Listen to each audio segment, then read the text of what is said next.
Hoy día, luna, día, pena. Hoy me levanto sin razón.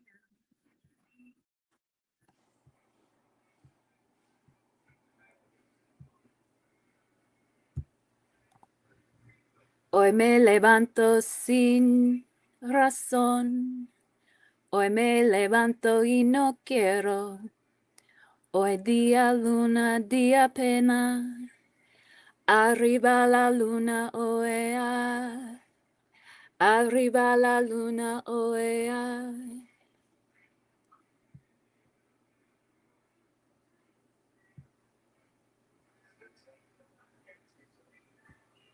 Smelly women. One of them was wearing this sweater that I swear she never washed. It was filled with body odor, and so she just put more perfume on top of it. And then there was another.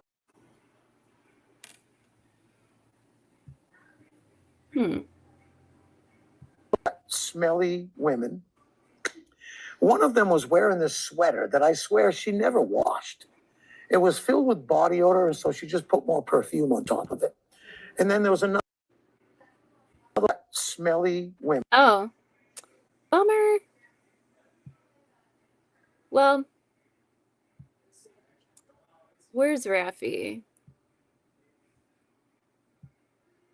Hey, Hey, how you doing? how Man, you I doing? tried to play that video.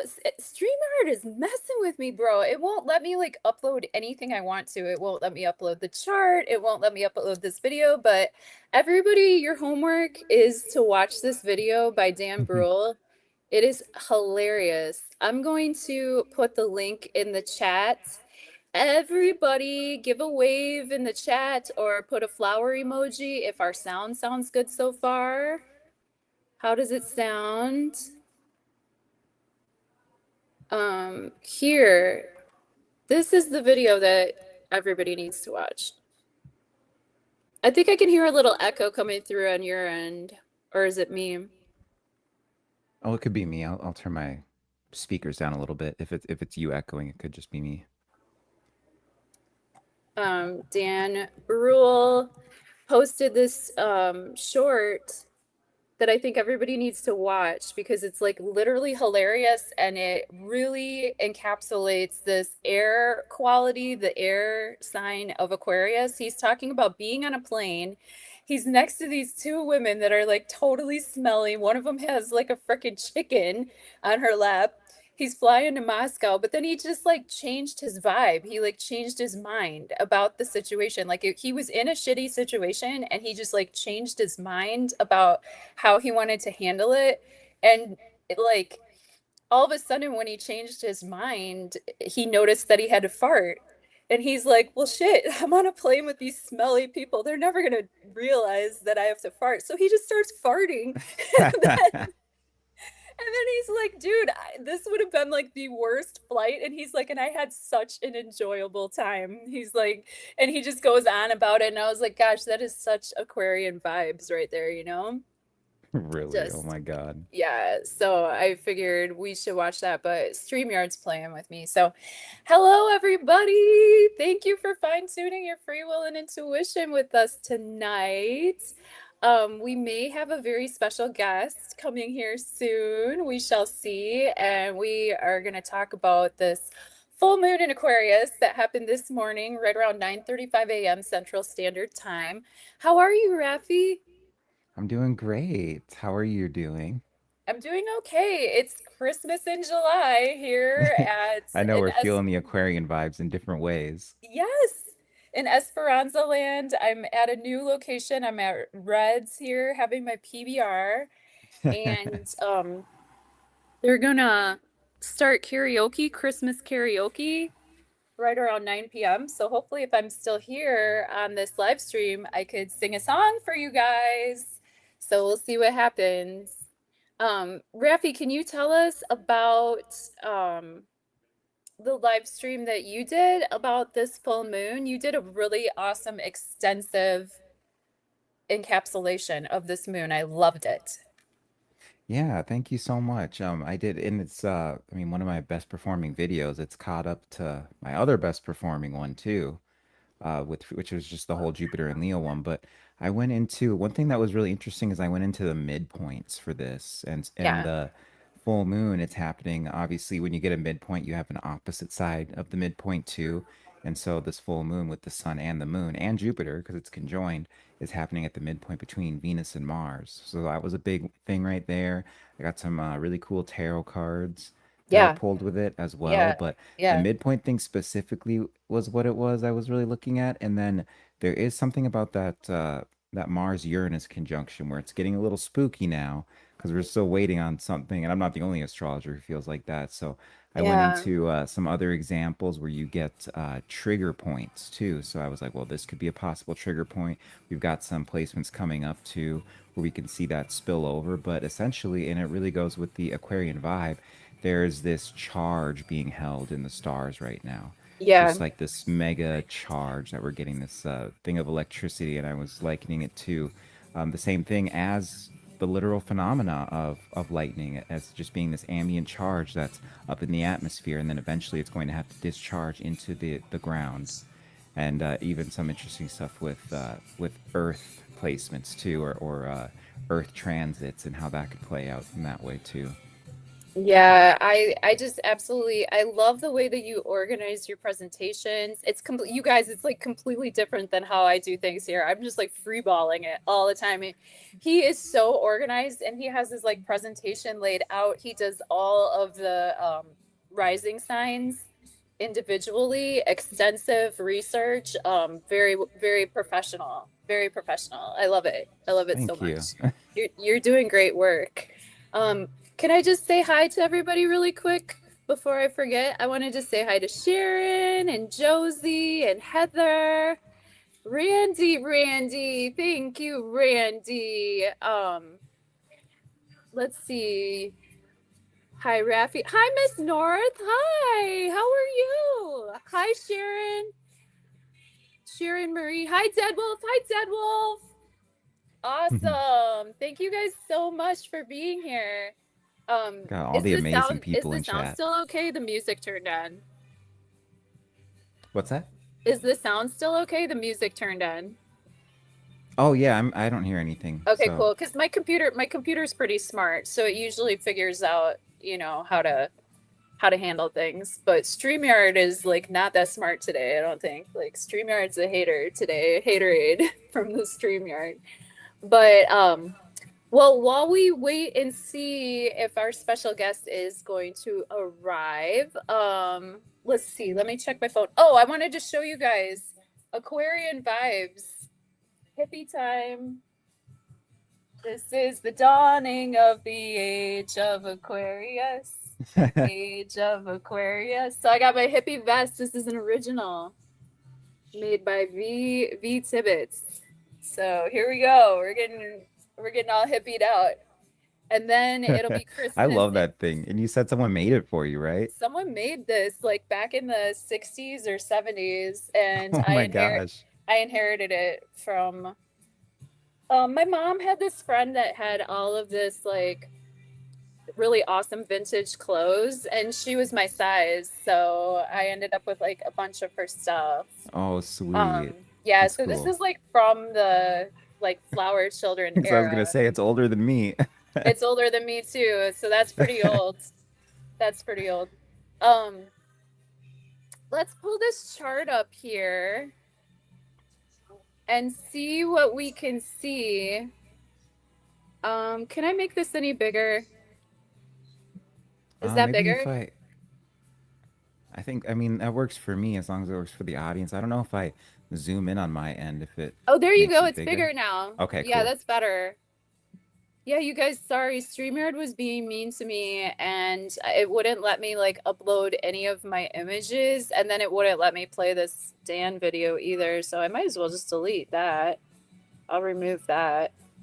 And then we'll see what's going on here. But some of the some of the parts of this full moon in specific, and also the overarching astrology that is standing out to me, it's like I feel like these outer planets are giving me like star card vibes. Do you know what I mean? Mm-hmm. Yeah, Like yeah. the star card. And honestly, like from Chiron, say that Chiron was like the top of the star. It almost looks like a shooting star going towards Chiron to me. And Oh yeah. like you see where the basket is that everybody's talking about, but Chiron is kind of like poking a hole in the basket. And to me, it looks like a shooting star that's like aiming all towards Chiron. Now, with Chiron pretty much squaring this moon and Pluto and making the trine to the south node, I just feel like insofar as we can release, the quicker that we're gonna shoot like the star, right? You Mm-hmm. know how I love my archery symbolism. Yeah, and that's what I was thinking of too. It's so funny you say that. Mm-hmm. Yeah, and I also, oh, what did you put in there next to Al Ghul? Oh, Alcyone, Tell me more which would about be that. like the Pleiades, pretty much. Oh, tell me more about that. Yeah, I just picked Alcyone because as far as I know, it's been a while since I put it on there. It's the brightest star in that Pleiades area of the sky, and so a lot of people will use it. I couldn't find an actual Pleiades thing on Astrodienst. So I Mm. was just like, well, like what can I use? And it was saying to use Alcyone, but yeah, I don't even know much about it though, about that star on its own, so we can look it up right now. Let's. Yeah, because that is making a sextile to the Sun Jupiter conjunction, and it is making the trine to the moon and Pluto. So I think that Mm. might be really interesting. I kind of like it for this moon, especially when you look at the midpoints too, because it symbolizes ambition, sorrow, and clarity. And we've got that Nice. square, between Venus and Mars right there. And then, of course, we've got the Sun and Jupiter meeting right at that point. I think it's off by like 0.01 degrees. Like it's barely even off, one of the closest midpoint conjunctions that you're going to get, the Sun being a little bit more into the conjunction with that. But that, when you're looking at that square of Mars and Venus, it's that desire meets drive. You've got that critical nature, you've got that kind of daily work aspect of Virgo that's in the mix, but then there's still that charge that gets into the electricity with Aquarius too, but that charge that's being held that got picked up when Mars crossed Uranus too. So it Yeah. is kind of, in a way, this tension point, but it's a good kind of tension to really get you to step into your full self, into your authority. Yeah, I feel for Venus right now. I really feel for Venus because I feel that Venus in Virgo, like she's trying. I just see this like beautiful nun, and she's just getting like piled on. Like she's walking down the street just trying to help people, and here's Mars coming at her from around the corner, as well as Black Moon Lilith in Sagittarius. Black Moon Lilith is at, oh gosh, I think right around. Oof, where is Black Moon Lilith? I think she's right around 25 degrees of Sagittarius or something like that right Okay. now. Black Moon Lilith is in the last 5 degrees of Sagittarius right now, and I feel like Black Moon Lilith and Mars are both squaring at Venus and Virgo. Venus and Virgo, I mean, she's already kind of like not fully expressed in Virgo because her sensuality is restricted, her ability for kind of like luxury is restricted in Virgo. I feel like Venus in Virgo is very more narrow, more work oriented, more service oriented, more it kind of reminds me of the Vestal Virgins too, like Vesta. Venus and Virgo Mm. reminds me more of Vesta in the Yeah, I can chart. see that. Yeah, and I just feel like she's doing this square dance, right? With Mars and Black Moon Lilith. They both want to dance with her. They both want something out of her. They both want to get at her. And she Yeah. can't just like relax and be her full self right now, and do the work that she wants to do, right? Oh, Um, totally. and I believe that this Venus Mars tension is going to continue well on into through next week, no? Oh yeah, with how they're moving, it would definitely, I mean, at least until the beginning of next week for sure. Yeah. And I feel like I feel like the most important part about this full moon is the Jupiter Sun conjunction opposite the Pluto Moon conjunction. Like, who has ever seen this in their lives? Dude, really? I know that's something I didn't even bring up too, is that conjunction to Pluto. I was just like, I had a field day with that. My It's, goodness. And it's like what I was saying for a lot of people is if you've been brushing stuff under the rug, like that either way you can come into this new sense of power, but how it plays out is depending on like what have you been tackling really since the Neptune Saturn conjunction at the beginning of the year. You yeah, know, have you been really listening to the messages you're getting from the universe, or is this something that's going to need to come in and just be like, oh, like it's almost like you find a it's funny because I actually like found a new room in my house from tearing down walls, but it's like you find a room and all of a sudden there's an infestation in it. It's like, oh, okay, well, we should probably take care of that one right there. But I could probably come yeah. up with a better analogy. But essentially, yeah, it's like if you've been neglecting something, if you haven't really been looking underneath things, under the rocks, that's where you're gonna see it all of a sudden and be like, this has been festering. My goodness, let's take care of this. Yeah, that was wild when you posted that in the group chat, in the text. Like, that Oh was my so goodness. wild. And I went, oh, hi, Brandy. Hey, thanks for being here, Brandy.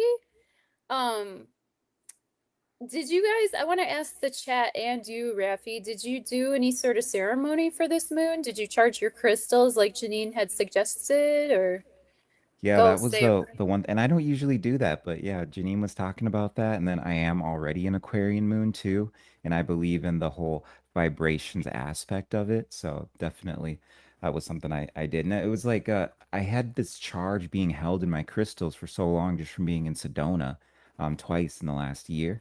So not been in the practice of charging them anymore. And so I really liked that she sent that advice. And it was right at the right time too, because by the time I read it, she sent it earlier in the day, but I read it like right as the moon was coming out or right as the night began, so it was perfect timing.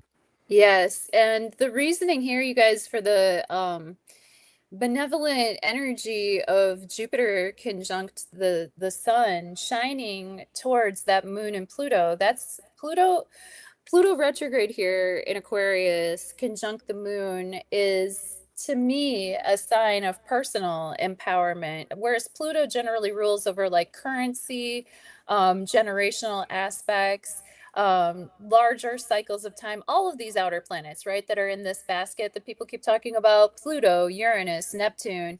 Um, Everybody is in this symphony here, but Pluto takes a long time to move. Okay, like Pluto is going to be in Aquarius for like the next like 19 years or so, Mm-hmm. 19 some odd years. And Pluto generally denotes larger overarching archetypal themes for us over a long stretch of time. But for me personally, when Pluto moves retrograde, that is a time when the power turns inward, when I can empower myself with Pluto. And it's not just for society, it's not just for the news, it's not just for bigger picture items. This is for me. And Aquarius is the sign of the human, the sign of the person, the sign of technology as well, the sign of outer space, the sign of our relationship with our space cousins, if you will. So when Pluto is retrograde here, I feel like this is giving empowerment to the individual, especially on this moon, because across from us with the Pluto and the moon, we see Jupiter and the sun being highlighted. This is a superior conjunction. And Jupiter, in its benevolence, in its, as David Palmer would say, Uncle Jupe, this is like the uncle that'll throw you $100 bill, this is the protection when Pluto is doing the death rebirth process, right? When Pluto is doing the like ucky stuff, when Pluto is bringing up the muck, when Pluto is digging for the oil and finding all that dirt on the way down, Jupiter is protecting us on that journey, right? With Mm-hmm. Jupiter and the sun together in Leo, it's definitely amplifying the individual's need to express. Like you were saying in your live stream about this moon, you really brought that to light and gave it some really good focus when you were talking about the individual being able to shine during this moon. Oh yeah, definitely. And one thing I want to bring up too is just this it doesn't necessarily have to be, but there's such a career focus with it with the stuff I already said, the Virgo in play and then like the Mars and Uranus, there was all that I said, but then also Saturn has just went retrograde on top of all of that too. Yeah. And so there it's really about and it like I said, it doesn't necessarily have to be career, but it's like what have I been building? Because it can also just be the structures you're building in your life too. So and that's why I go back to that Saturn Neptune conjunction with it. Yeah, because Saturn's creeping back towards Neptune. Saturn's looking back towards that conjunction that we had on February 20th, 2026, 0 degrees of Aries. Saturn is at 14 degrees now, inching back. When does it move forward again, and at what degree? I forget. Oh, I haven't looked far enough ahead at that. Okay, But maybe I we could. know it's usually retrograde for 4 months. Mm-hmm. I think is what it was, about 4 months. So it Yeah. would be what like towards maybe would that be October? No, or no, November? Mm-hmm. November? And Neptune's also retrograde too, so that could be clearing up some of the delusions that we had when we were making those new starts and giving us a chance to like kind of clear the air, clear the mist, clear the fogginess. In literal terms too, when Neptune started retrograding, we in Wisconsin started having like really hazy smoke from the Canada fires come through, and that was literal. Oh. And like, yeah, and now some of that smoke is clearing, and we can breathe a little bit easier. In fact, with this Aquarius full moon today, this morning, this is the first time in about a week that I've seen like really blue skies. Oh, nice. Well, good, Mm-hmm. good. You finally get some of that. Holy moly. That's a really interesting thing to bring up too, because people would associate that smoke with fire more so, but it is that fogginess, that haze. So I love that Yeah. analogy that you give. And I mean, we do have a lot of fire and air in the chart. And I think that like, yeah, like Neptune and Saturn both in Aries, but I think more Neptune in Aries can be representative of the delusional nature of the fire, right? There's a lot of people who are, I just heard Robert say this, that a lot of people in France are being arrested for arson. You know what I'm saying? So like this delusional aspect to the fire, this crazed mania, right? And Mm-hmm. and that contributes to the actual fog and actual haze that we're all breathing in with these Aquarian waves, right? And this moon is Oh yeah. bringing fullness to the amplification of the Plutonian urge to hold situations accountable and detoxify, right, on a larger level, and to empower and dig deep to with that scorpionic vibe, that plutonic vibe, to not let things go, to not let things go, to definitely keep hanging on and keep digging until we find the truth, who did it, who done it, and why, Right. and how are we gonna empower, humanity, so that in the future we can have the proper boundaries. Saturn in Aries, being the individual, the me of the zodiac. Like, how are we going to use that Pluto empowerment to have the proper boundaries for the individual to be able to use fire effectively, but to also, Saturn making aspects with Mercury here, doing that square. I think that Saturn and Mercury square can be enforcement, including law enforcement. Oh yeah. Yeah, I can see that. Wow. Good catch. And then we have all this Fauci stuff going on. Oh my goodness. I know, especially that's something I could totally tie with that Saturn Mercury square. I like that you bring that up too, because I mean, just the whole Cancer part of it and the Cancerian aspect where America is a Cancer nation, first of all, but then with Saturn coming in, they're into the square, the retrograde, of course, and I guess really it's separating. The square is more so separating right now, but Yeah. yeah, with the retrograde, it's like looking to the past on all of these things. And doubling back really quick to what you were saying as far as just the Aquarian vibes there too. Another thing is typically because we've had so much stuff and so much action going on in Pisces, and we still have one more eclipse to go there too. I think there's something to be said for just how intuitive this moon is, but in a different way than we're used to. And Yeah. it's kind of like this new energy we're taking on, and then there's this huge revisitation of the last couple of years and how far we've come, because there will be just a different vibe to our intuition, to how we're connecting with people, just the vibes we pick up off of people, off of within ourself and all that, because it's farther away from that Piscean nature and more in the Aquarian nature of it. Yeah, especially with the nodes having just shifted, right? Mm-hmm. So now we're getting more fully into, and also another interesting part about this full moon too is that with the north node and south node just having shifted into Aquarius and Leo respectively, um but this is not an eclipse. Okay, so like whereas eclipses kind of have like that sort of ominous vibe to them, like they have this fateful fate turning, like we're at the mercy of the fates. With this full moon, it's like the nodes have shifted, but this is not officially an eclipse, right? So it's a little bit more of a benevolent vibe for me. What do you think about that? Yeah, that was actually something that I heard from Cam White, and I totally agree with that. And he was even getting into the nitty-gritty of how rare it is for this to happen, but it does have a much more benevolent vibe. And then people will almost put too much stock into just how lucky it will be for them personally, which I do think it's a lucky moon. But just because of the nature of what Jupiter is doing right now, as it is going through that rebirthing process, got that Kazemi going on, is that we won't really see until further down, possibly even after this first eclipse, like what Jupiter is getting ready to do in our lives. Yeah.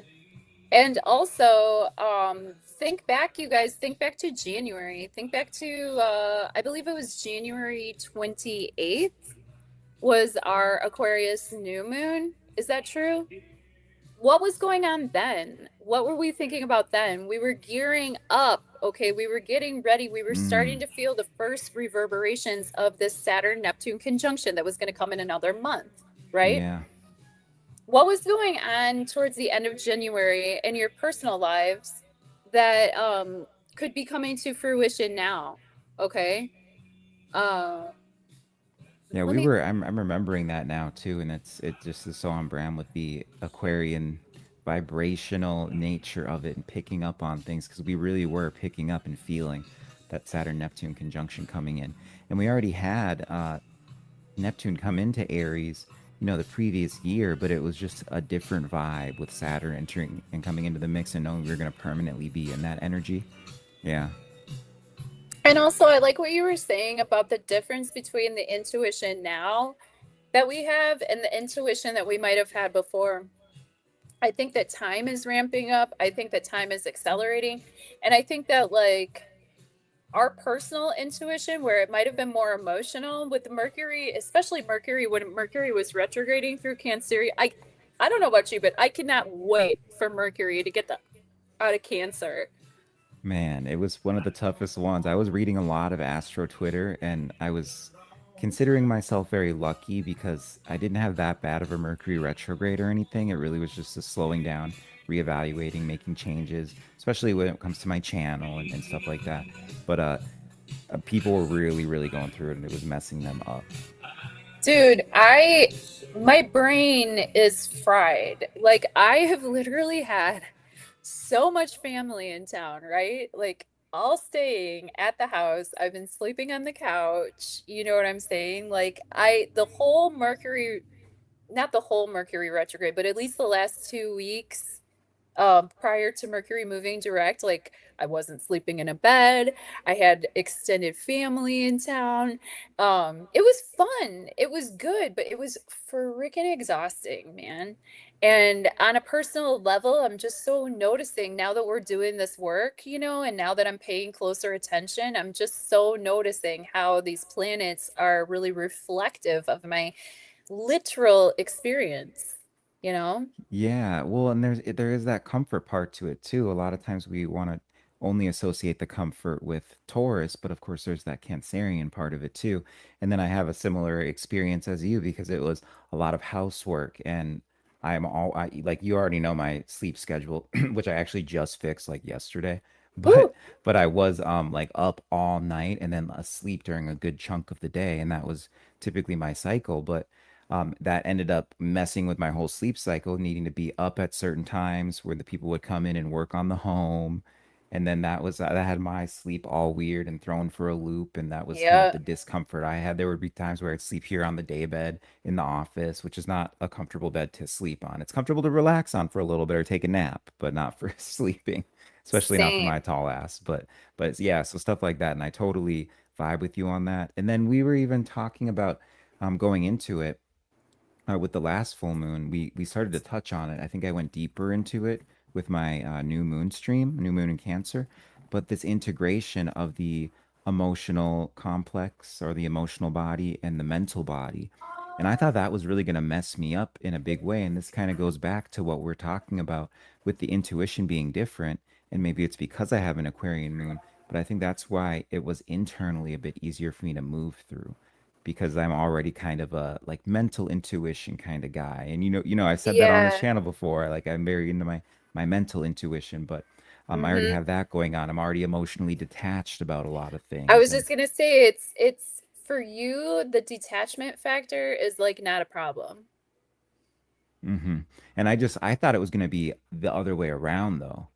Going into that the Mm, retrograde and into that, especially like the new yeah, moon. I thought it would be the other way around, but it ended up kind of working out. I'm like, oh, okay, I guess I've already kind of got it down. Now, I had to address some stuff internally for sure, but it was not as intense as I thought it was going to be. very cool. Yeah, I think like if I were going to delineate the difference between like the intuition that I mean all of us join here on Esperanza Vence Tarot to fine tune our free will and intuition every day. And the reason why I started this work was for this express moment in time. Like I've been trying to get us intuitively prepared for this moment, for entering this grander wave of the age of Aquarius, as they say, so that we're prepared for when things come online, Aquarian vibes, meaning like I think there's going to be an increase in telepathy. I think there's going to be an Yeah. increase in dream communication, even though the North Node has moved out of Pisces and now it's backed into Aquarius. I feel like the Piscean North Node was more like delusional. It was more alcoholic. It was more drug fueled. I think people were more so thinking that when they had intuitive hits or when they were channeling or when they were speaking with other realms, like they were medicating themselves to shut that down, but now with the Aquarian vibes, I think that like person to person, Aquarian human, right? Like it's one of the only glyphs that has, human, right? We got the hmm twins, we got Gemini, we got the twins, we got Aquarius, we got the water bearer, right? um what other Exactly. And glyphs? and then of course there is still that water aspect to it, the water bearer, and so Mhm. that there is still you're able to have a little bit of that Piscean energy or like the watery energy more specifically, but there's that clarity behind it. And then you can even tie that to, of course, the recent new moon that we had with the conjunction of Mercury. There's all sorts of stuff, but this is why I dig so hard in on like this integration of the emotional body and the mental body. And that can really tie into what you're saying with the communication in the dream realms. And like I've got some stories. You already know about my whole dream space and everything like that, but I got chills when you had said that because I totally agree with there's this new level in the dream realm right now going on with communication, with messages you can take back, with downloads that you can get. Yeah, I even heard astrologer Lori Lothian. She was talking today. Was it today or it was in one of her videos? She was talking about maybe hosting a class about dream time and having us dream together and see how that's reflecting in the astrology. And I just think that that is such a timely thing to do. I mean, I think a lot of people here and in the chat um probably do a lot of you remember your dreams. For the most part, I'd say within the past week, I've been remembering my dreams a lot more than usual. Especially this morning, right before, because the full moon happened for me right around 9:35 in the morning, Central Standard Time. Um, so leading up to that, you know, I woke up around 6 and right before that in dream time, like I was having very vivid dreams and I was having dreams about the astrology itself. Yeah, and I like what you said about you saying that made me think of this too, because what you were saying about time moving differently and all that, Yeah. and now we're talking about dream stuff, and I feel like because I laid down for maybe like a 45-minute nap before we started this. I was just kind of like feeling a little like, oh, I need to recharge a little bit, you know? and For and sure. but I it felt like I had hours worth of dreams just in that 45 minutes. Yeah. Really, yeah. Like this morning, you know, like right before you wake up in your dreams, I had like a three-part dream. Like where I kind of woke up, fell asleep again, part two, woke up, fell asleep again, part three. Like I had like a three-part dream and it was all just like me interacting with like Mercury was like an actual person in my dream. Like Oh, cool. it was like the astrology was like personified in my dream. Like Mercury was actually like my brother in the dream, right? That makes W- so much sense. We were talking shit about Saturn, of course. Sorry. I know you love your Saturn. Um you know, Father Time, right? Was keeping us, but it Yeah. was all like benevolent. Like it was really benevolent. And that's kind of different for me because you know about me in dream time, I'm usually fighting for my fucking life. Yeah, yeah. You know, I usually when I remember my dreams, I wake up sweating. I'm like completely exhausted. Like I don't get a lot of restorative sleep. I feel like I'm stuck in this fourth dimensional like realm where beings are like chasing me or trying to like get at me and stuff like that. And yeah, like lately I'd say like the past few days, I mean, I guess now that I've said it, the AI bots are gonna try to get me every way they can, right? But Right. you know, No, it's I'm like happy to hear that though, really. Because yeah. it's nice having like actual fun dreams where you can let your guard down and it's not like a fight or flight situation. Yeah, and actually like travel a little bit and float a little bit and fly a little bit. Like I know you like to fly in your dreams. Oh yeah. Yeah, you're a It's flyer. like almost every single one. Oh my goodness. Absolutely. Um, I don't know if and when, but I think that we should also pull some cards for this moon at some point or another. So I'm just throwing that out there so that I don't forget. Because you know how I get Hmm. sometimes when we get talking, like I totally forget that I want to pull Well, you know cards or what? Let me tell you the cards that I pulled. I had it on. I'll just remind you because I yeah, I had them know on my one of them was the stream. Five of Cups. I know you pulled the Hmm. Five of Cups. You pulled I can't remember. Yeah, why don't you yeah, if you have the image, pull that up and let us know what cards you pulled for this moon because I think Oh everybody if yeah. they haven't seen your video, they would love to hear about it. Yeah, I guess I can just share screen on the Hmm. image here because I do have it pulled up. It would be right here.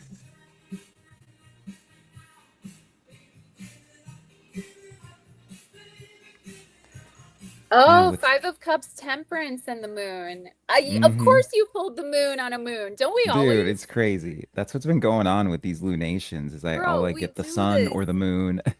Oh my gosh. But I thought that was Yes. just so fitting to have those cards and it was such a powerful poll. Like I wanted to reference that one again because I put the intention behind it even though I was doing this almost a week before the moon came and Yes. it just it really just vibed. And with temperance too, having a like the person holding the like pouring the water, and that was very much reminding me of Aquarius. Yeah. You know, and then it was Yeah. alchemical, which brought that Mercury retrograde in. And then also under the Cancer sign, so that there's that watery theme. So that was really cool.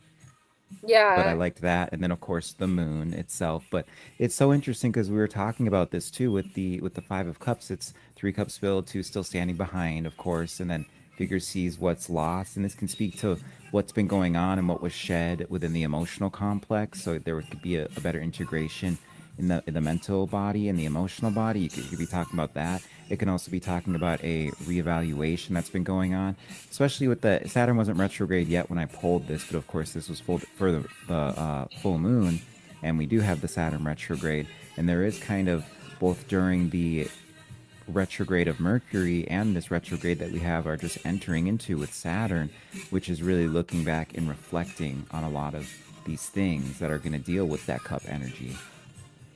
And then kind of being like, okay, I can leave this behind. This is what works, you know, like kind of a traveling lighter vibe. Yeah, and Five of Cups also it represents like that grieving process, and that's very Plutonian, you know, like Pluto rules over death, right? And I pulled the death card. Actually, David Palmer has been talking about this chart and that connection with Pluto, and that being like the death card in tarot. And I also see the death card in this chart. And Five of Cups can represent that grieving over that death process, right? Yeah, Like, and I love that you bring that up because it hasn't just been like say in our group chat or anything, but then people around me too dealing with heavy things having to do with death that have been coming up the last I don't know, like 2 weeks or so. It's been pretty insane. yeah, I've heard of a lot of people losing their pets, Mm-hmm. at least like three people. Two people that we mutually know. Crone Ranger had to put her dog down, and then of course Oh, Janine. yeah, And definitely. I had a couple people in my personal life that had like issues with their pets since the new moon, between the new moon and now. Speaking of, between the new moon in Cancer, that could be Five of Cups energy too, because cups is water in the tarot. Yeah, yeah. Oh my goodness. And so we could be having some Five of Cups moments during that new moon in Cancer because Mercury was retrograding through that zodiac sign. And we might have been having memories come up of the past traumatic experiences that Pluto is trying to bring up so that we can cleanse and detoxify. But then there's also that grief process to Yeah, move through that. And exactly. so, how do you feel when you pull the moon card for the moon? Do you, we do this like all the time. Dude, well, it's just it's always you know, I remember I was sitting down, I put the intention behind it, just did some real good shuffling. I always breathe into the deck. And I of course I pull, you know, I pull the Five of Cups. I'm like, okay, that's on brand. Then I pulled the Temperance card. I'm like, oh, interesting, but makes sense. And then I pulled the Moon one. Of course, get like chills, and that, you know, of course, with that whole Aquarian thing too, and like the I always think of that as being like a resonance when you get chills or A hundred goosebumps, you know. percent. And so, but I just, you know, smiled and looked up right away. I'm like, okay, I get it. Like this is totally for this moon right here. And it's not like I would have pulled again. I always take what I get when I pull, but it's just I so funny. know. It always kind of is this small little connection you get with the Godhead, with the divine in that moment. And that was Yeah, like really the process I was going through when I pulled it there. But it's been for the last couple moons here, whether full moon or new moon, where I either get the sun or the moon or both. I got with one of these last three. I love that. Yeah, I've been having card pulls in my daily quick hits tarot that I'm just like, I don't even like this. And then I'm like, well, I don't have to like the cards. I just have to read them, Yeah. you know? Like I don't have to like it. I just have to read it. Like I pulled Five of Pentacles, which is sort of a shade of five too, right? Fives are kind of tough in the tarot, right? Five of Cups, we're grieving. Five of Pentacles, we're having poverty consciousness, we're codependent, we're on the struggle bus with another person. Five of Swords, we're in an argument, right?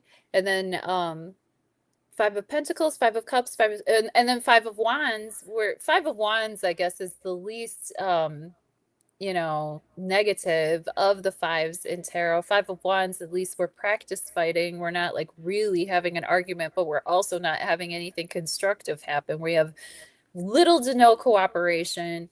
We're not building anything meaningful. You know, fives are tough numbers, I feel like, in the tarot. And I think that that Five of Cups really represents that. The Temperance representing that need to strike the balance, right? Between our spiritual Mm-hmm. selves, our earthly selves, our Sagittarian nature, remaining hopeful, keeping our hopes alive, keeping the balance between the beauty and the holiness, right? And then of course the moon, things that are unseen, things that are only illuminated by a reflection, right? So it can be a little bit like on the sketchy side, right? The moon card can be, Yeah. you know, what is hidden or what is not clearly illuminated. This can be us reaching those intuitive phases during and not being able to tell what's a dream and what's real, you know? Yeah, and I think that's what made it so much more powerful that this moon is conjunct Pluto with that card. Mm. Mm-hmm. 100%.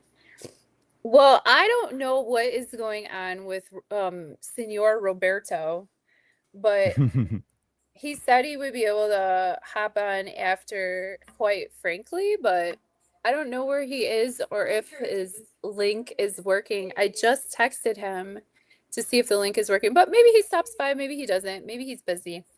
But Oh yeah, well, I can put the chart back up for us if we want, or I mean, I guess I could do what slide is it here? Oh yeah, it was like the right this next slide. Oh well, this is just the we've got all of these planets here in like what you'd call the Barbeau basket. But all of the planets are kind of midpoints of each other, which is also interesting. Like within, you know, a partial degree, because it's you're gonna be pretty tight with the midpoints. So that's just another interesting thing behind all of this. And then yeah, that is even with so, Moon and Mars, you've got Saturn on the midpoint. And that's why there is this Saturnian thing that's in the mix here, yeah. which And is of also course, really Saturn interesting. rules over Aquarius, and Mm-hmm. you know, we're dealing with kind of like the restrictions and the boundaries or the implied boundaries towards the individual. You know, they're trying to push people towards drafty stuff, towards, you know, with Saturn being in Aries, of course.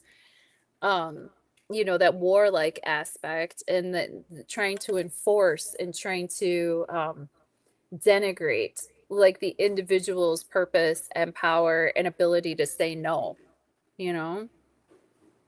Yeah, and then and it's almost like, you know, because I was talking about this reflection back towards the middle of February, back towards that conjunction and everything like that. And there's this thing with like the personal boundaries that really comes in. And Yeah. especially about this leveling up of the self and more of the self in like the Leo sense though, where it's like the authority, the confidence, being able to be center stage and all that, but not have it be too much, finding the balancing act with Jupiter coming through there as well, because you're gonna obviously have the what would it be like the exuberant nature of it that comes through, so it's easier to fall into. And the South Node is there too, but then you have to realize what of this is too much. What do I leave behind with it? And this is a longer process, obviously, but there's that aspect to all of that as well that just ties directly into that. Incredible. I And love then that. this is just the sun, you know, moon, Jupiter, and all that, like how tight these are with the midpoints. That's freaking crazy. Yeah, like, and the hold on. The midpoint between, wow, that is dead ass. The sun, Venus, and Mars. Yeah, right, right. That is dead ass. And then of course the sun being in conjunction with Jupiter further amplifies that. And you know, Venus and Mars are both being disposited by Mercury, right? And then Mercury is having kind of a hard time swimming through the Cancerian vibes of like being in the fields, being close to family ties, not being able to break away from like tradition, staying close to home, you know, kind of being a homebody, not wanting to go out. You know, Mercury is now direct, thank God, but it's still not having the best time because Mercury wants to communicate in an intelligent way using logic, reason, numbers, data.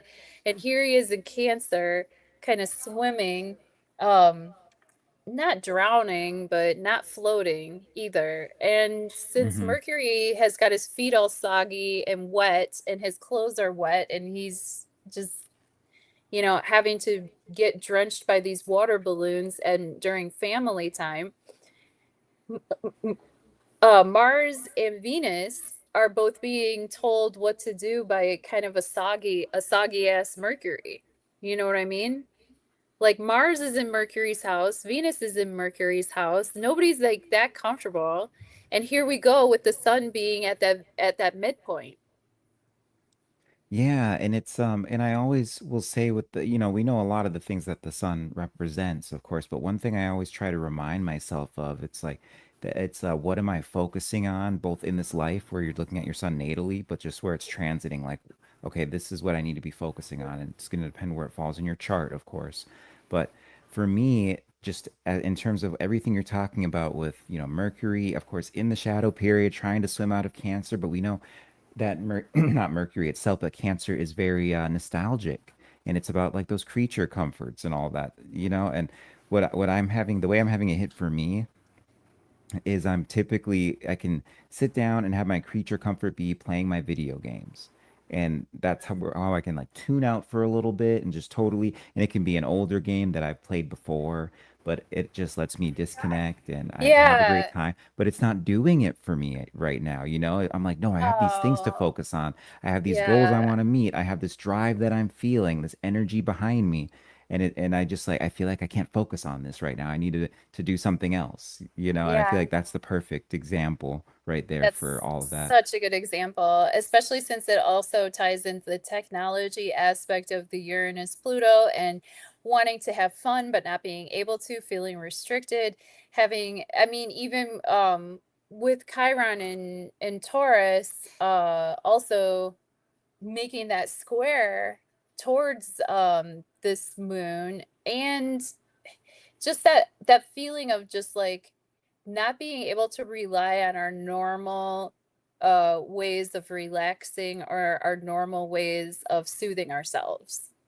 You know what I Mm-hmm. mean? And also Chiron and Taurus, which is where that shooting star is pointed. So if we can figure out how to be comfortable being uncomfortable, if we can figure out like that video that I meant to show at the beginning, you know, which everybody should really go check that video out, but being able to, you know, if the ways of soothing ourselves and enjoying ourselves, the usual ways, are not available to us anymore, how can we still enjoy ourselves in the moment even when things are getting mucky and ugly and stinky?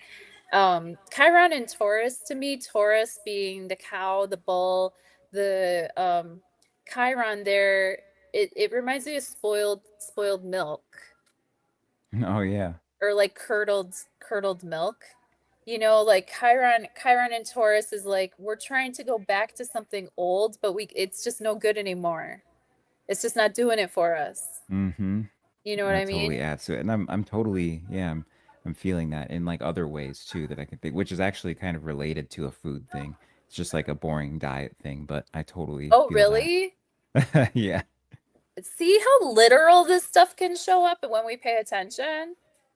Yeah, really. No, oh my goodness. And then It's like not and even that's what that I love deep. about we when we sit down and talk. We'll just there's this flow we get into and then we just start pulling out all these magical connections that we're Yeah, seeing with the man. stars. Yeah.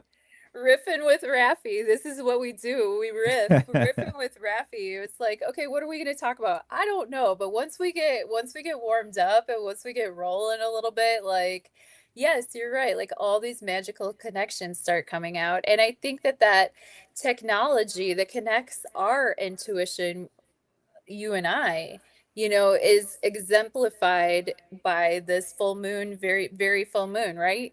We're both 11th Yes. house people. We follow Mm-hmm. Robert Phoenix astrology. His whole business is called 11th house media, right? Yeah.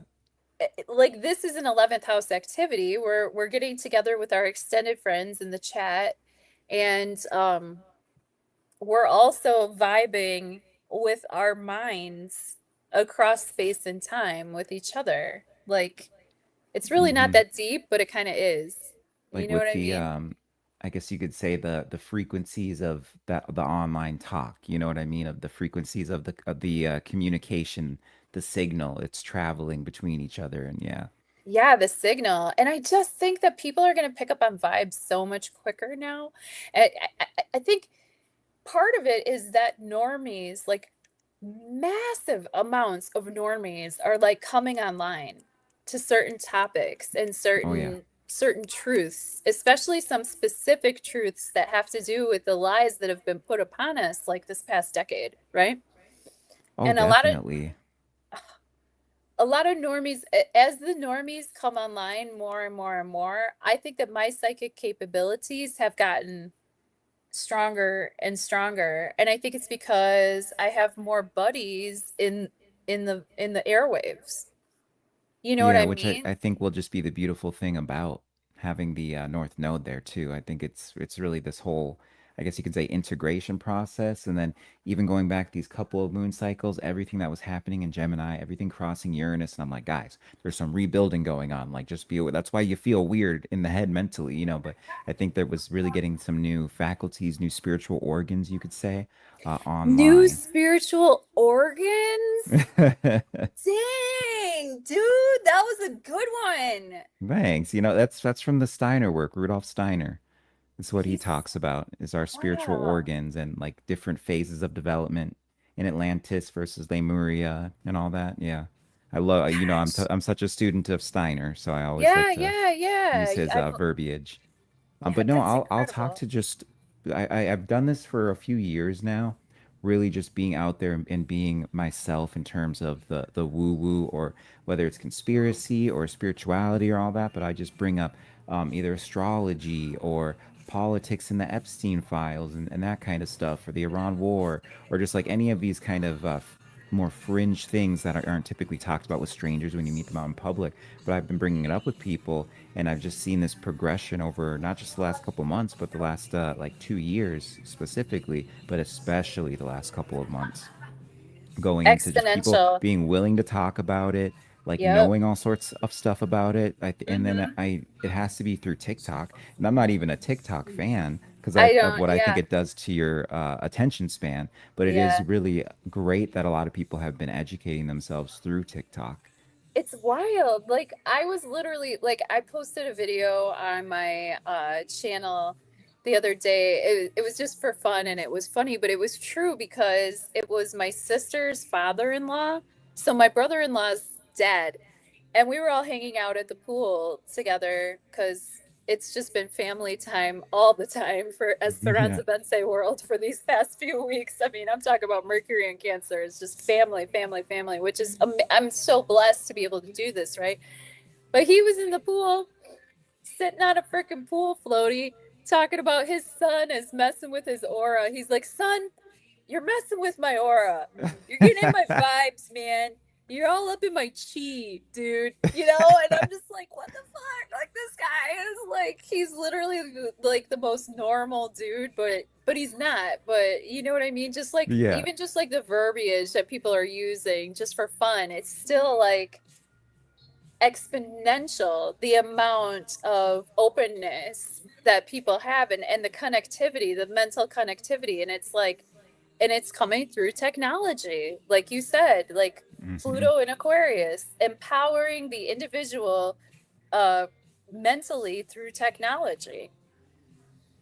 Yeah, and I love it's so interesting. I was who was talking about this recently? Oh yeah, I was listening to this lady. She was on the Danny Jones podcast. She was talking about uh germ warfare and stuff like that. Oh, She just has done this deep dive on viruses and just how governments handle them and what their protocol is, and I was just like I kind of put it on. I don't know why I felt it didn't even really interest me. but I don't know why I felt called to put it on. I was getting ready for the day, and I'm like, I just kind of need something. I'll put this on. It's showing Yeah. up for me.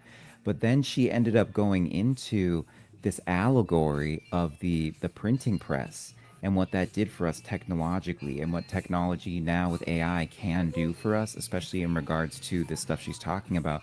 But I thought it was so interesting because like she didn't even realize that the astrology was the same of the printing press that we're Yeah. that we're in now too, which is the Uranus and Gemini. We have that same astrology going on. And so I Yeah. do think that, and back when I did the whole Trinity of Convergence series with all these outer planets, where what they were doing last time they were in each of their respective signs, I was talking about you had the printing press came out, they tried to do a clamp down on it, and then it just burst through the floodgates and there was no stopping it. And I kind of think Yeah. we're on this clamp down phase. We're really in the initial stages of that with AI, because of the ways they're trying to charge it and monetize it, and they're realizing kind of what it does. But then we're going to break out of the floodgates. And I think we could see that either at the very end of North Node Aquarius, or somewhere in the mix here, where we still see like a further clamping down on it a little bit, but that North Node's going to do its work. Maybe when the North Node and Pluto conjunct, that could Yeah, be like a that would real make sense. burst of empowerment. I'm not exactly sure. I know that Uranus was in Gemini at the time that you were talking about. I'm not exactly sure where Pluto was for the printing Yeah, press. well, I mean, I And guess I have the chart. We could look, because I know we had like the Civil War was Pluto in Aquarius, and then also what was it? Uranus Gemini, but I don't correct, where yeah. would that be? Uranus and Gemini too kind of reminds me of like the 100th monkey. You know what I mean? Like where Mm-hmm. they claim that anthropologically uh one monkey will learn how to use a tool. But by the time the 100th monkey learns how to use that tool, then all the monkeys of the entire species just suddenly they know how to do it. Mm-hmm. So with the North Node moving through Aquarius and then moving into that conjunction with Pluto, maybe the North Node Pluto conjunction is going to be that 100th monkey for us human beings. So that it's like, whoa, like all of a sudden we all become more psychic, or all of a sudden we all become more aware of the vibes that are surrounding us. I mean, people like you and me and people in the chat, we're constantly working with our intuition and we're constantly working with our dreams. So we're already, getting like a head start on this energy. But for some people, that's going to like maybe be very difficult because the more information that you're taking in, the more sensitive that you become to the vibrations around you. That can really stress some people out. You know what I mean? That can make a Mm-hmm. lot of people real anxious because then all of a sudden they're receiving all of this information. Oh my goodness! Raffi! Guess who's here? Oh, hey. What's happening, Hey! kids? Hey, what's up, Hi! Robert? How Hi, you doing, Raffi? Podfather. It's the Podfather himself, the Robert Phoenix. Well, I feel absolutely honored to be here tonight with you two. Oh, we are We're so happy to have stoked you. that you're here. Robert, I am at Reds. They're going to do Christmas karaoke tonight. I don't know if you can see Nice. the karaoke host. And I'm wearing a special Aquarian vest. I Because like this, it. yeah, this is the dawning of the age of Aquarius. No, it is right. It's the full moon. So, did you have fun on Quite Frankly? I got to catch a Well, little bit of it. yeah, I really love Frank. I think he's great. I think he does just a stellar job. With the. I mean, he does it pretty much every day, and he also like manages a community and has his book club, and yeah, I really respect Frank. So it's cool. You brought me to Frank actually because when you have done interviews on there before, I was like, okay, let me go to Quite Frankly and see what that's about. Yeah, They have not been able to get rid of my ass. yeah, no, he's good. He's really good. So where is Reds? Delavan, Wisconsin, my So hometown. you're in Wisconsin. Oh, nice. Yes, yes. Sullivan, Wisconsin. Delavan. Zelevin? Delavan. Oh, With Delavan. yeah, Delavan. Okay. yeah. Delavan, Wisconsin. Yeah, it's a very magical place. We have a lot of history, a lot of synchronicities between worlds, right? Like in the conspiracy world, these people would have a heyday with Delavan, Wisconsin. And in fact, there's a conference here every year. It's called Contact Modalities Expo. Jimmy Church hosts it, and a friend Uh-huh. of mine puts it on. And it's literally right in a resort, right on top of Nephilim giant like Indian graves. Wow. We have a lot of UFO activity here. We have the Beast of Bray Road, which is like a werewolf type cryptid. I mean, we're a bunch of drunk farmers. We see all kinds of shit. Uh, I've spent some time in Wisconsin and I really liked it. I had some pretty wild experiences there. Oh my gosh, tell us, where were you? Uh, so do you know where Plymouth, Wisconsin is by any chance? Oh yeah. So I was in Plymouth and I was staying at this in like this intentional spiritual community. It was 1984 and I was on this I call it the Findhorn tour. And so I went spent a month in these different spiritual communities. It was through the University of Wisconsin Milwaukee. Oh, right on. And yeah, so it was started by this guy, Belden Paulson, who was a teacher. He was a professor there. And he was like a sociology professor. He was one of the people that started the Peace Corps back in Oh the day. wow. Yeah, Wow. he was a really interesting character. I really liked Belden. And his wife, Lisa, had gone to Findhorn, and she was so excited by it that they wanted to start their own kind of Findhorn style community up in Plymouth. So they had some land there. They had a big farmhouse, had a barn. They had another house that slept some people, and big kind of rolling, kettle moraine hills. Oh, And, totally. and so I went there twice, and both times were magical. The second time was like darkly magical. The first time Ooh, was yeah. well, but the first time like literally like blew my mind. When I say darkly magical, like I went through some pain that time, but I came Oh, out of it and it was fine. It was fine. But no, it was cool. I dug Wisconsin. I liked the people. The people were great. And so you're in a good part of the world. well, Wisconsin digs you too, Robert, and I hope you make it back sometime. It would be lovely. Yeah. I have a question for you. Are you doing a gathering this year? Could you please tell us? Well, I mean, most of the people who are in the chat here, all 10 of us, right? You're not used to being on these small podcasts, so Uh, I'm completely starstruck. it's we'll call it intimate. This is an intimate podcast. Um, yeah, I mean, no. The answer to your question is no. And why is it no? There's got to be a reason why it's no. So if I was going to do another event, I would probably have it be like a destination, Okay. Like Puerto Rico or something Yeah, like you that. were talking about going to Puerto Rico a couple years ago. Yeah, I mean that's what I'd like to do. Although I just wonder how long we're going to have air travel at our disposal, because I think that Right. that's on the delete menu. That's what I think. I think so too. Yeah. I'm really lucky. I don't know about you, Raffi. Raffi, have you done a lot of international travel? No, no, a lot of travel around the U.S., but none international. No. Yeah, I feel lucky that I did a lot of that when I was younger because now I just have absolutely no desire. I mean, I just got back from an extended road trip here in the United States. But I'm not sure either, Robert. I don't know. Uh, could you tell Well, us more speaking. about? Oh, sorry. Oh, I'm sorry. Go ahead, Raffi. I was gonna say because I was looking that up, but with the thing we were looking at with the printing press, and he just made me think of it again, kind of talking Uranus and Gemini with air travel specifically.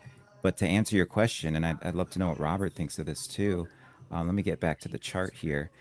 So we were talking about, Robert, that with the printing press being in, when it came in, Uranus and Gemini, of course, they are actually, well, kind of in the process of it. It started out really in Taurus, but Yep. then there was this process going through Uranus and Gemini where they tried to put a clamp down on it. And this is the same comparison you can make to AI too, with the Uranus and Taurus going into Gemini. It seems like they'll try to put a clamp down on it and everything. We were wondering though, with the North Node moving to Aquarius, if we kind of get through that when it conjuncts with Pluto. And what we have here is it wasn't Pluto wasn't in Aquarius at that time. It was though in Capricorn, and Ah, around the time of the 95 Theses, it was just separating from a conjunction with the South Node, actually, not the North so Node, but still the South Saturn Node. ruled. Yeah. But I just thought that was kind of the interesting connection. I was bringing that up, but I don't know. I just wanted to share that, I guess. Yeah, while we that's We still were, have that is thought. a really interesting connection. So this is a bit of a theme that I touched on with Frank tonight. By the way, I may have to get up and because I'm getting some food delivered. I had to make a choice. And the choice was either I get the food delivered and not show up here, or show up here and get the food delivered. So I decided to go with the latter. So when the food comes, I'm going to go get it. I'm not going to have to get off, but I'll have to get off like not long after that. I'm just giving you a heads up, right? we Yeah. so appreciate you just Yeah. even saying hello, Robert. No, I mean I haven't eaten anything. I said I would come on. So What did you order? so I went Chinese. Nice. Nice. I got Kung Pao squid. Ooh, very Aquarian. Yeah. I like squid, right? I like Hey. squid. So Get it. so I mean, here's what I think. I think we all love fishing around, the so-called matrix or whatever we want to call it we're living in, to kind of take the temperature and get a bead on like what we're talking about, right? And I really feel like, and I started talking about this a while ago with Pluto and Aquarius and this whole idea of strange bedfellows and people who don't really have like, a lot in common, but for whatever reason, through whatever is happening socially, they come together, right? So the one instance that hit really quickly was like Thomas Massey and Ro Khanna when they reached across the aisle and they're like, we got to get this Epstein shit done, right? So you're having this kind of, and what's really weird, right? Like if you go back and you look at politics in America, like the 60s and 70s, it wasn't as partisan as it is now. Like you would have people from both sides of the aisle kind of working on things together. And it wasn't a perfect process, but at least they were engaged in it. And, we got into this deep polarization and everything became, really bipartisan. But Hunter Biden and Nick Fuentes just did this interview together. Oh yeah. And when you look at them, right, Hunter Biden is an Aquarian and Nick Fuentes is a Leo, right? So we're kind of in the territory of where we are today with, the sun and the moon.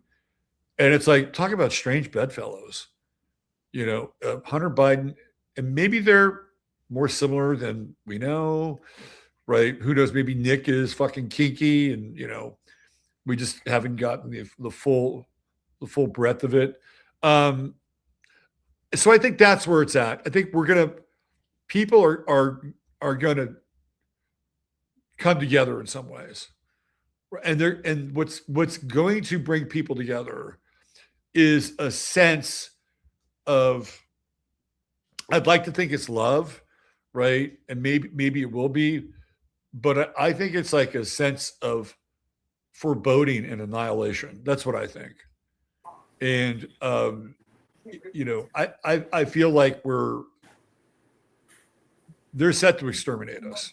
I mean, I feel like that's really what's happening, right? They wanted to lead us. They wanted to lead us. Yeah. And if you go back and if you go into like Tartaria world, right? you can see sort of what's happening then, what happened then, if you buy into that, and what's happening now. So one of the things that we talked about tonight, which I wanted to spend a little more time on, but man, we are going through a lot of fires.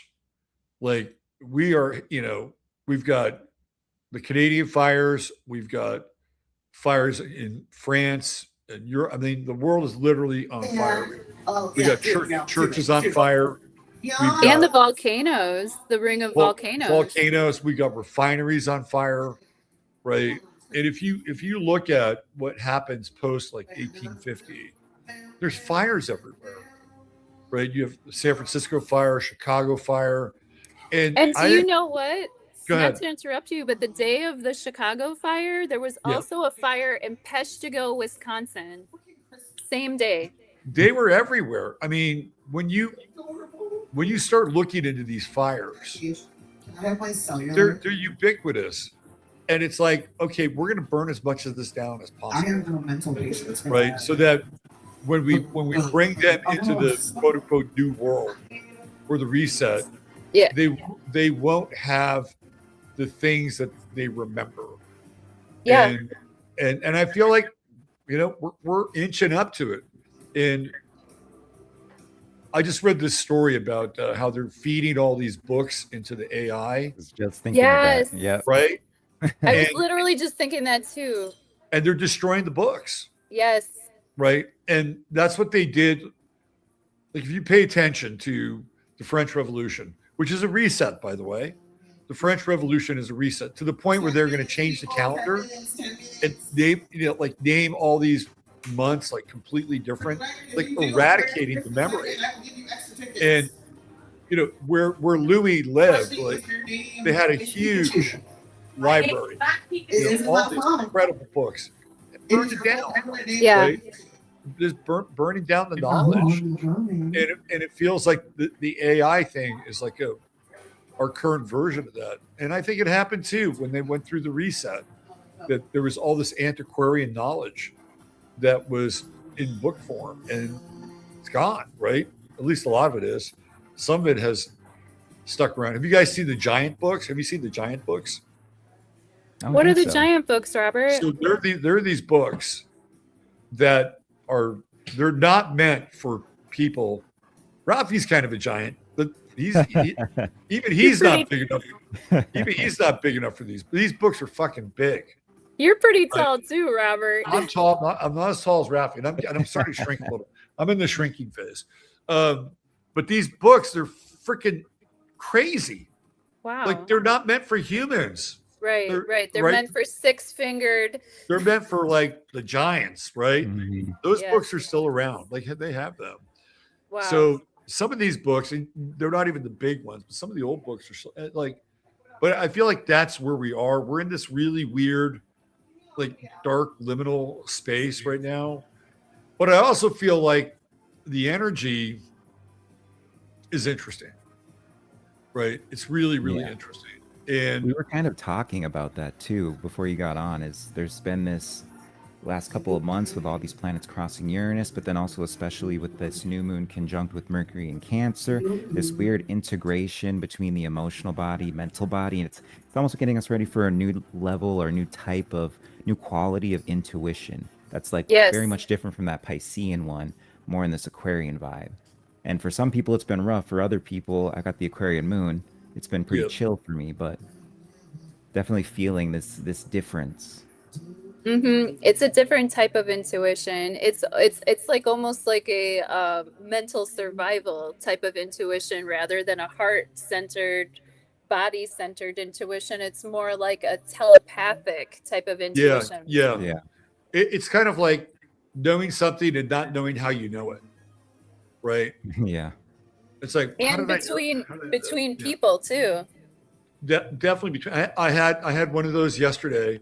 Happens fairly frequently. I'm sure you guys experience something. We all know you're psychic. Well, I mean, so I was going through charts, so I keep a certain amount of charts, not many, and I got to this one person's name, and I thought, I wonder how she's doing, right? wonder how she's doing. I haven't heard from her. It wasn't like it's been a long time. I haven't heard from her for a little bit. And then I swear to God, 10 seconds later, she texts me and she says, "Do you have any time today?" There and you go. I started laughing. I said, Yeah. Sure, right? Not a problem. And those things are going to happen more and more frequently. Yes. Yeah. And I also think that the manifestation between I think it and it happens is just going to be exponential. I think a lot of that has to do with Uranus and Gemini, but I also think a lot of it has to do with these outer planets in symphony. The outer planets in symphony, people are talking about the Barbeau basket.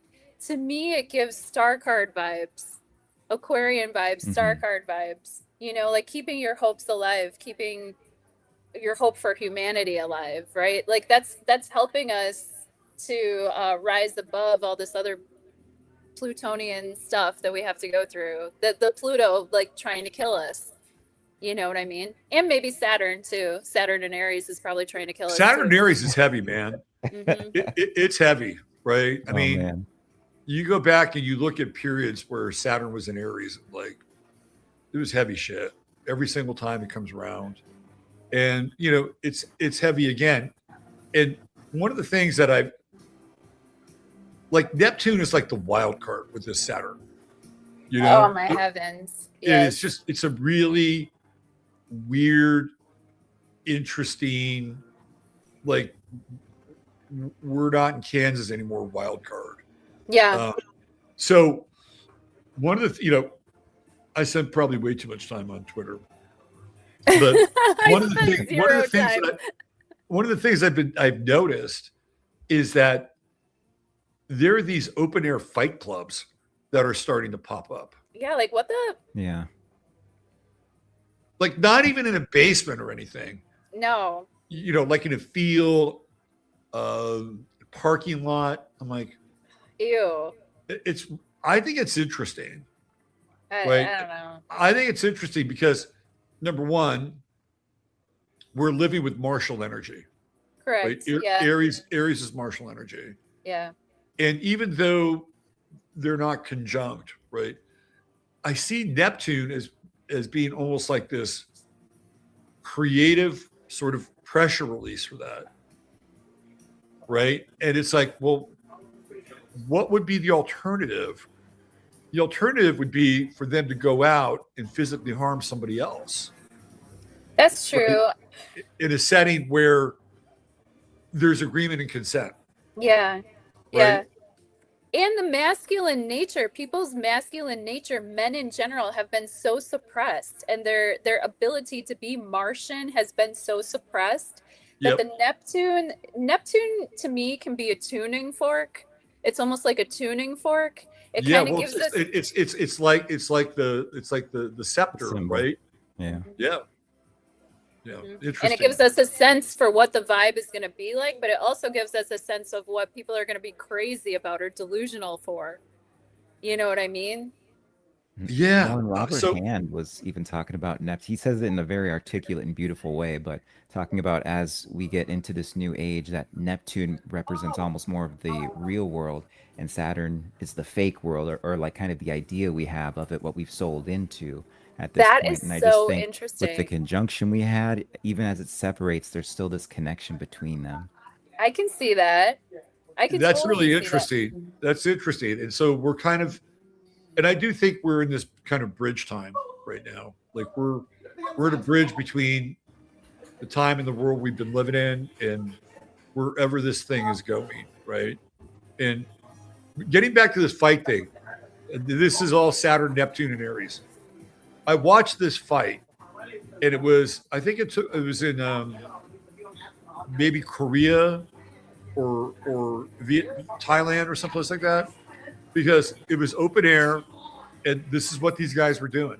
And they had gloves, and there was a white dude, American, and he was older, and they got the best boxer, from their world, and he put the gloves on, and so he's fighting this guy, right? And what was really interesting is that if you understand boxing, if this guy, like the white guy, wanted to, he could have destroyed this guy. Really? But what he was doing, and this gets into like Aries and the head, is that he was taking headshots, but Shit. he was glancing, right? And so he wasn't planting his back foot when he was hitting. So when he hit him, he wasn't hitting him with full force. Yeah. But you could tell he was a very experienced fighter, because the thing that you do in boxing is that you want to cut the ring off, and you want to move steadily towards your opponent. And that's what he was doing. He was advancing the whole time. So he was dominating that part of the fight. And it looked like this guy was hitting him in the face, but this guy was so good that they were glancing blows. And so at the end, they had somebody judge it, and the Asian dude won, and they pulled up his hand, and it was like very Neptunian. Wow. Right? Like when you watched it, you're like, that dude could whoop his ass. But he held back, right? And he had an experience, and it was almost like, in a weird way, he was teaching them something. Yeah, and that higher love. Honestly, that it was kind of a higher love, right? Like, and at the end, he was smiling, and patted him on the back, and I'm like, this is really interesting, right? Yeah. Really, really. And so when you look at an aspect like Saturn, Neptune, that's where it was. It was right there. Yeah, that nails it. Yeah, that absolutely nails it. Nice. Yeah. Wow. Yeah. That I might have to go onto Twitter just to poke around and check out that video that you're talking about. I go on there And so you infrequently. gotta have thick skin on Twitter. Oh my gosh. I mean, it's such a dark I always say space I for grew up me. on I'm World of just- Warcraft, so it's like I'm cool. I'm good with it. I'm used to crazy stuff online, but definitely. And I've seen, by the way, Robert, not only stuff like that recently in the algorithm, but then also just clips from Fight Club the movie. The last maybe 3-4 days have been coming up. Seriously? Mhm. Oh man, what are they pressing? What buttons are getting pressed in the what's really interesting? You know what's interesting about Fight Club? You guys have seen Fight Club, right? Oh yes, I love it. So spoiler alert with Fight Club. You know what time it is? It's very Neptunian. Karaoke time. Yeah, it's very Neptunian. Right? Especially there's a lot of dream sequences. There's dream sequences, and Welcome to Christmas. Edward Norton's hallucinating everything. My name is KJ Right? Smash. He's hallucinating Tyler Durden. Yeah. Tyler Durden doesn't exist. Doesn't exist the entire time. Yeah. Yeah, Like, and it's how Neptunian is that? how Neptune and Aries.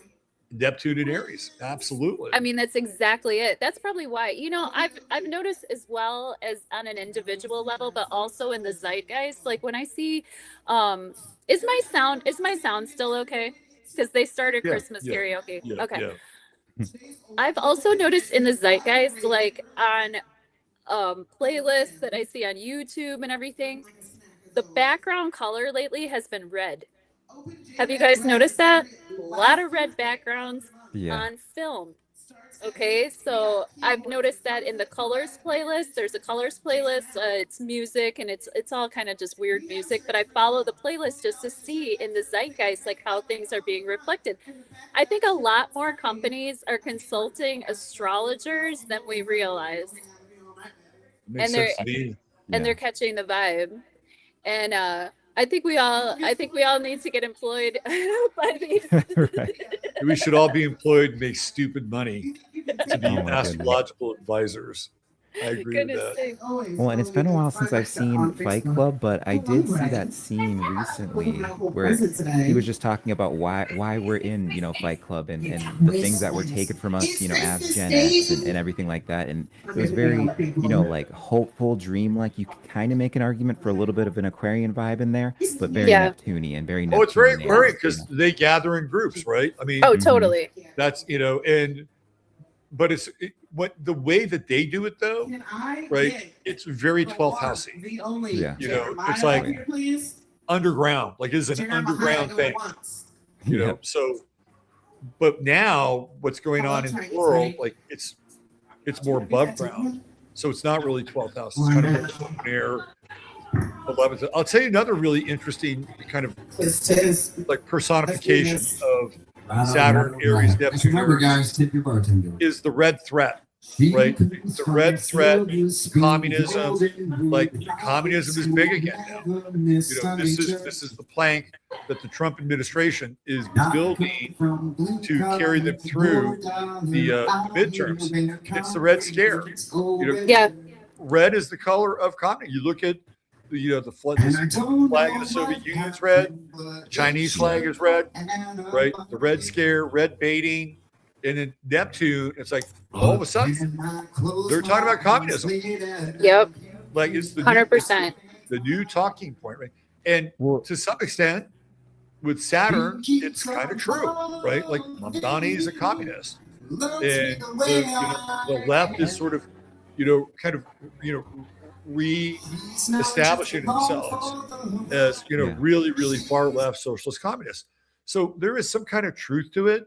So they're able to kind of build on that a little bit, but it's just amazing, like the gas, like they're just gassing people with this stuff now. And it's like, don't look at Israel. We're not going to talk about Epstein, right? Speaking of gas, you're going to pay more for it, so it's going to push your budget into the red, right? And don't look at that. The biggest problem, the biggest threat we have is communism. Mhm. Communism. Well, and what's interesting about these eclipses, I'm in my just preliminary research on it, but I was looking at the astrocartography. We've got like right in between Russia and Iran and China are getting hit pretty hard. So I that's noticed also that. I saw the eclipse path with that. Yeah, that's totally interesting. And then if you look at Israel's chart, this eclipse is right on Israel's Saturn. So Israel has Saturn and Leo. And I'm like, what is that about? Like, okay, so I'll throw that out to you guys. Eclipse Leo crossing Israel's Saturn. And I believe also squaring Israel's sun in Taurus, which is hidden and occulted in the 8th house. So I'll throw it out there. What do you guys think about that? Yeah, well, and a couple of like I know Spain's chart also has the 8th house stuff going on. It's Spain and a couple other countries in Europe. And then I'm trying to differentiate in my head between the eclipse path and then the certain astrocartography and tight orbs that I was able to find. But definitely Spain was in the mix too with some like Spain specifically. There was Iceland also that was in there too. So there's also, so I don't know if it's just something that starts to pop off in that whole area there that spreads to maybe financial instability or some big financial move within Europe.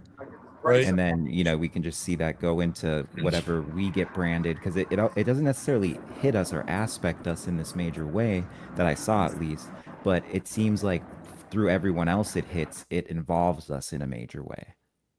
Yeah, interesting. And what was it about 2 or 3 weeks ago? Trump got all pissy with Spain because they wouldn't let the ships dock there or something like that.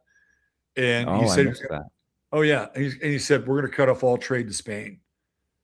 Right? He's throwing his weight around and his considerable weight, and so Spain kind of capitulated. But to your point, they were part of the conversation not that long ago. So maybe something will come out of that. But what do you think? Right? Like I'm really interested in Israel. Do you think that this eclipse is going to either force their hand and have them do something that they're going to overreach with, or will it expose something about them? What do you think? I think that the eclipse. Oh, go ahead. Oh, sorry. You go first, Raffi. You sure? Yes. Okay. Well, I was thinking just about recently how they decided to step back and not get involved in the war.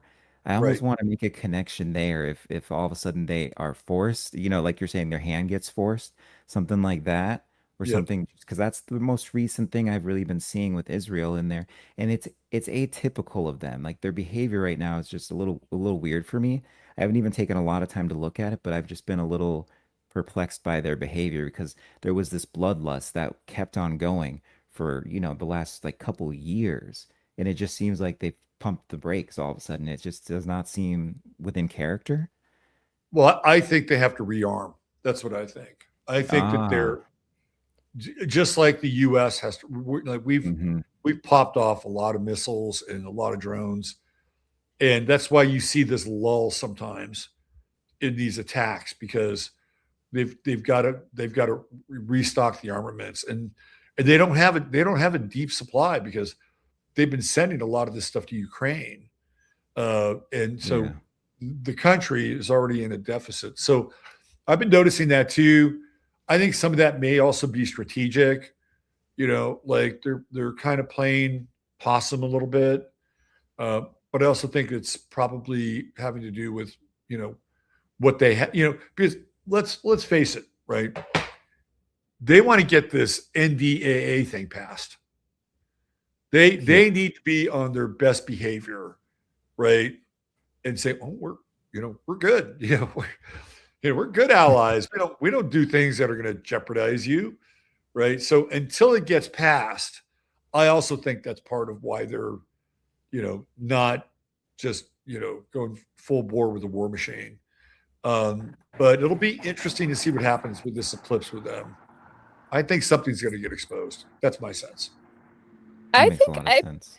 I think that everything that you guys said plus I'm seeing in my mind's eye, in this eye, I'm seeing like weather warfare being a huge component to all of this, either as a Uranian surprise, like literally lightning bolts, literally tower card moments, um, either Mother Nature pulling through in our defense, or states using weather to derail other states.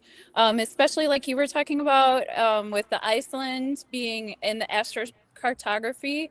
Hmm. That's also probably an area that we could watch for volcanoes again. Yeah, I mean, it's all Oh, just okay. one giant geothermal hangout, right? I want to go to Iceland. Yeah, If I could go anywhere, I'd go to Iceland. I would love to Oh go yeah. there. I would love to. I would Apparently it's Yeah, absolutely love beautiful. to.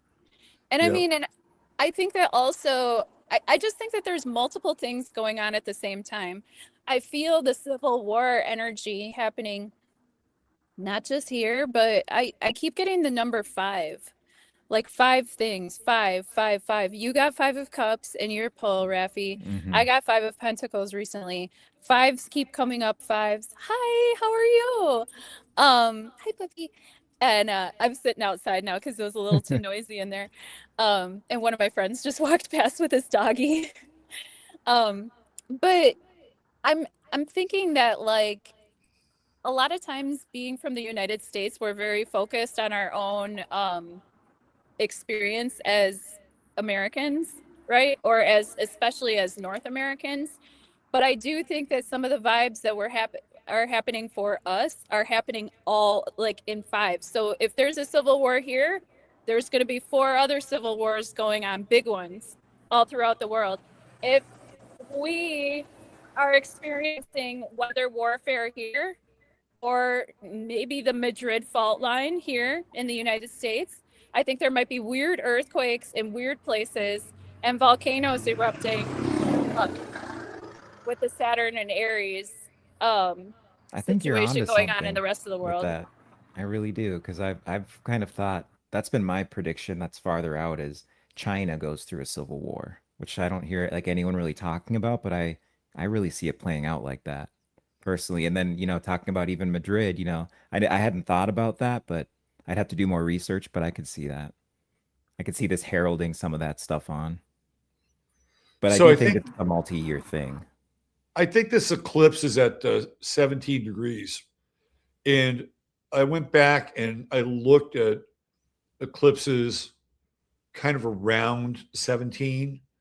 Like there are some that are specifically 17, and there is one eclipse. I think it was is it 96 or 97, right around there. And right after the eclipse, like a day after the eclipse, there was this massive earthquake in Turkey, like huge, devastating earthquake. And I was gonna do that. I was gonna do a bunch of eclipse stuff on Sunday night, but I went pretty long, with other stuff. But historically, this eclipse is interesting. Oh, it's Santa Claus. What's up, Santa? All right.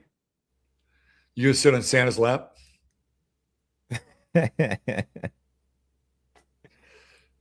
So I think the weather stuff is, yeah. I mean, I feel like geothermal, earthquakes, crustal shifts. I could see that with this eclipse. Totally. And and to answer your question, Robert, I think that might, these people that think that they're pulling the strings in the country that starts with I, both countries that start with I, but especially the country that starts with IS, the blue and white flag country. Like, yep. I definitely feel like it's some Dr. Evil shit where they're like rubbing their hands together, but then something thwarts the plan. Mm-hmm. You know what I mean? Like, I don't think that New Jerusalem is going to happen. Not on our watch. Not with Pluto in Aquarius. It's just not going to happen. I think that they know that their time is up. I think they're looking at the same motherfucking charts that we are. And they know. They know. That's why they're pulling out all the stops. They know that the South Node and Regulus are conjunct. They know that that's getting flushed out. That's getting shat out. You know what I mean? So I just... Yeah.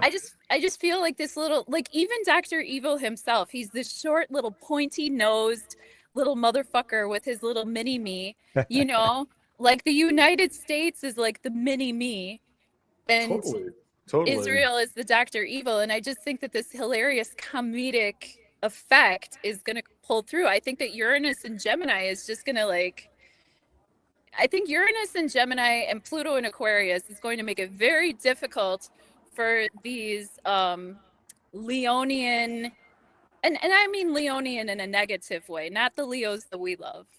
You know what I mean? Not the people Leos, but I mean like the kings and queens. Or the people who think that they're kings and queens. And by the way, before I forget, Robert, I wanted to let you know, I bought this book yesterday, and it's called The History of the Rothschilds, or something like that, or The Story of the Rothschilds, and it was published in 1878. Oh, cool. Yeah. That's smart. Where'd you find it? Just at a little shop here in town. Wow, that's so random. I don't know what came across me yesterday. I said, let me take a walk and go see if I can find some books. And that is so random. Yeah. And you were literally just talking about, the fires in France coming close to those vineyards. Yep.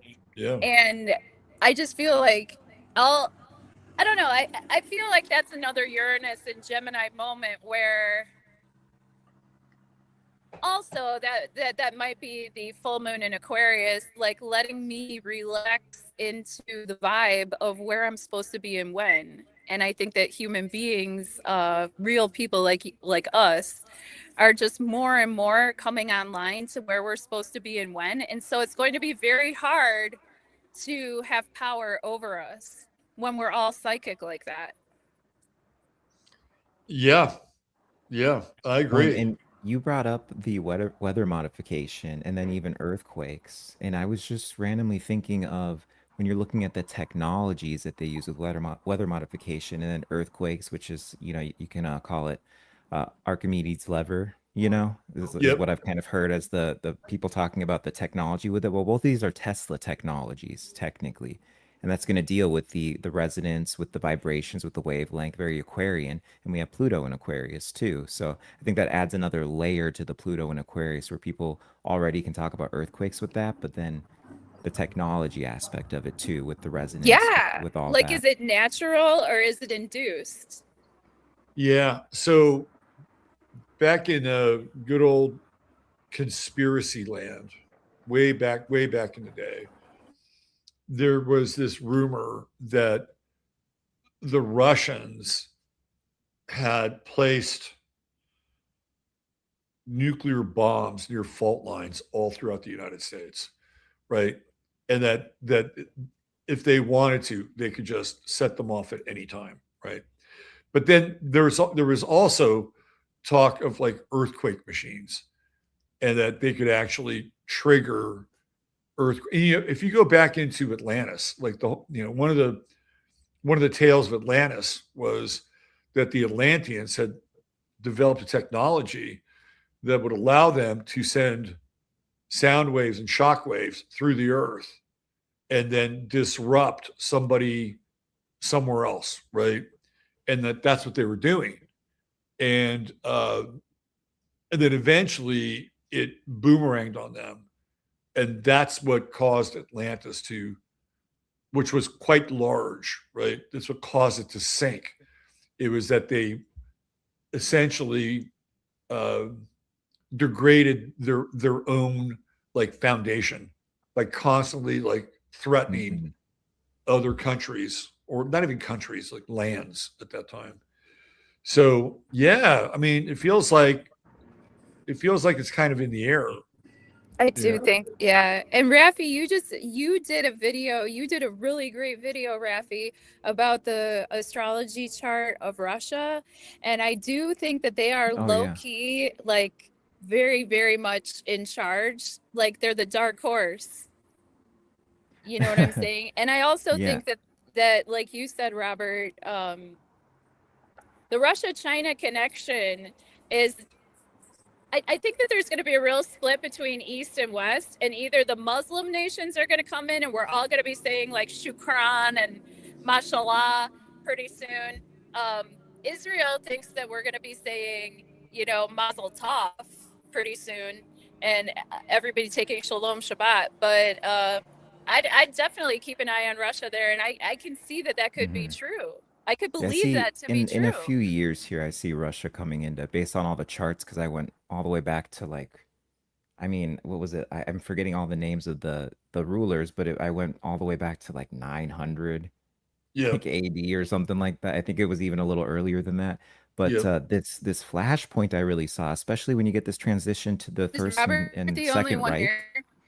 Oh, we It was Königsberg, which is now Kaliningrad. I see that as a major flashpoint coming up soon. It's close to Poland, where we saw World War One. yeah, You know, where we yeah. keep having these world wars And there's a pop huge off. Polish Chicago Well, connection. I think in Poland was also another flashpoint for World War II as well. So yeah, because we're talking yeah. about, probably because we're talking true things. Now we're glitching. Our stream is glitching. Oh, yeah, I think you're lagging a little. Yeah. Now we're You're in deep meditation mode right now. I think Maybe this happens on YouTube when we say true things. Yeah, I think maybe also you might need to get closer to their So we must be on the right router. track, you guys. Well, Um, Robert, I know that you ordered food and Yes, my that DoorDasher has arrived. yeah, well, we love you so much and thank you for joining us for this messy ass like time of fun Aquarian vibes, 11th house vibes. Enjoy your dinner. We love Well, you I'm so going much. to. And Yeah. everybody purchase Robert's book. It's on Amazon.com. He wrote the book called The Celestial Blueprint, and it's Yeah, for I'm getting it everybody, this not just weekend, people who know actually. astrology already.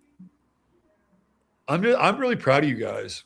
Like you're like moving the ball forward, and I think it's great that you're doing it and joining forces here. And I'll hang out again sometime. It's been great.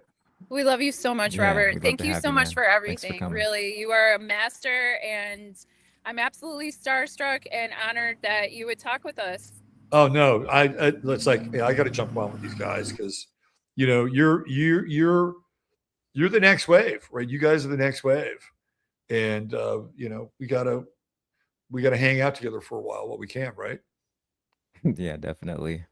Yeah. It was great Okay. seeing you in Dallas too. So Yeah. I mean, Hey, great seeing you guys too. And keep up the good work, and maybe I'll see you tomorrow. Okay.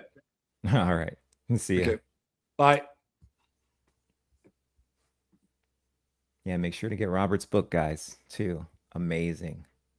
all the reviews on it have been incredible so far. Like I said, I'm getting mine this weekend. I'm excited to read it. And I don't even read books like that. So